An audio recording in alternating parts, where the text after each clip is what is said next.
for my adultery or for my fornication, yes, God will forgive you. But the disease, oh well, it's up to God to let the disease depart from you. But God will forgive you when you call upon Him. Amen.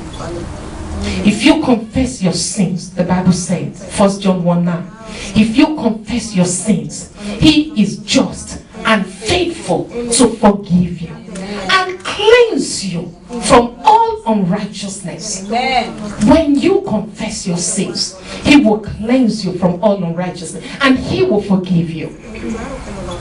So yes, God forgives. As David said in verse 4, He forgives. And verse 5, he said, I wait for the Lord. My soul waits, and in His word I do hope. David was waiting for what? Forgiveness from the Lord. He was waiting, peradventure the Lord will spare the child.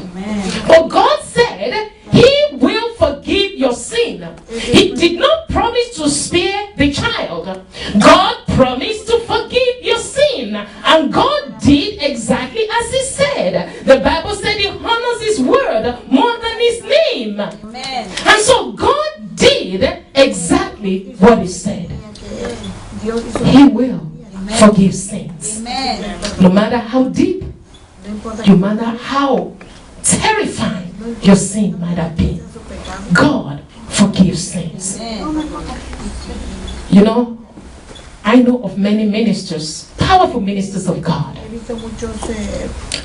that they lived a reckless life before they became ministers of God. And even in their recklessness, in fact, there was one that actually committed murder. He was sentenced to imprisonment. He received Jesus in jail. He gave his life to Christ. And he was attending fellowship in the jail. When he was released, he became a powerful man of God. Powerful man of God. And the Lord used him mightily. Yes, God forgave his sins.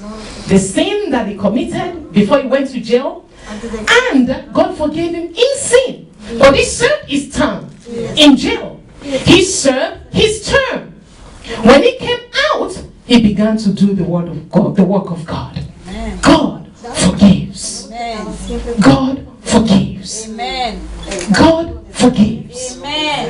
If your sin are as dark as scarlet, they shall be white as wool. If they are as red as crimson, they shall be white as snow. That is what the word of God said. And so God will forgive your sin when you call upon Him. He said in verse 6, my soul waits for the Lord more than those who watch for the morning. Yes, more than those who watch for the morning. His soul waits for the Lord. And when the son died, the son of David, when that boy died, and David arose, that was the visitation of God in his life. And David knew it. That was why he got up and began to do what he would normally do. He began to eat and do what he was supposed to do because he knew God had visited him. So also I want to tell you this morning, when you confess your sin, believe that God, through His only begotten Son Jesus Christ, will visit you. Amen.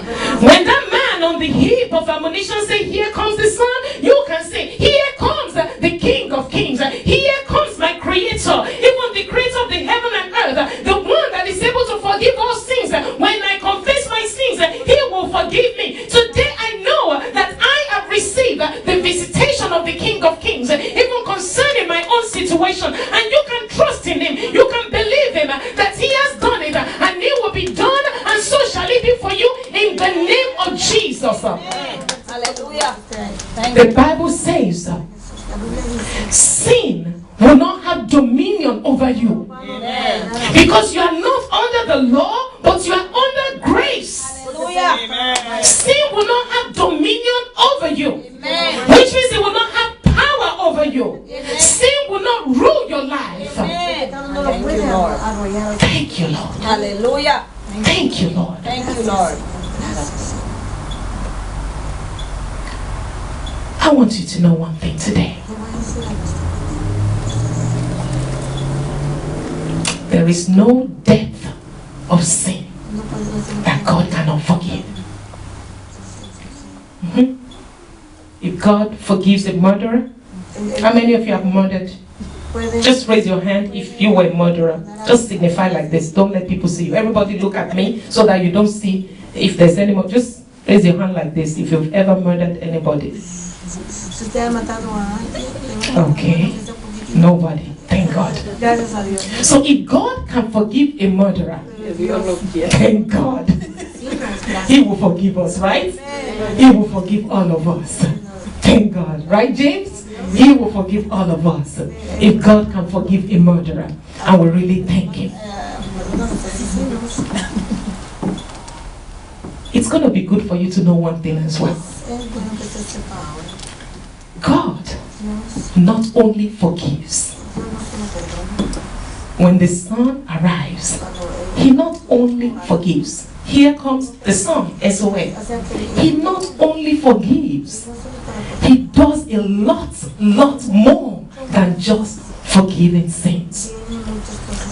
The Bible made us to know He is the provider. Amen. He is the healer. Amen. He is the comforter. He is everything that you ever desire. Amen. He's all sufficiency. Yes. The Bible says He's powerful. He's omnipotent. He's omnipresent. He's omniscient. He knows all things. He is everywhere. He can do all things. That is the God that you're serving. He's not just one that forgives sin. He restores.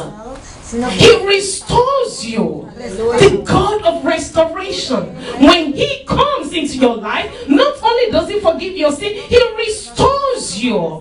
He said He will forgive your sin completely. He will throw them into the sea of forgetfulness. He will not remember them anymore. And you will be as if you've never sinned in your life. That's restoration. Amen. Thank God for that. Thank God for that. I want you to stand up this morning. We're going to take what we've learned to the Lord in prayer. I'm going to pray for you.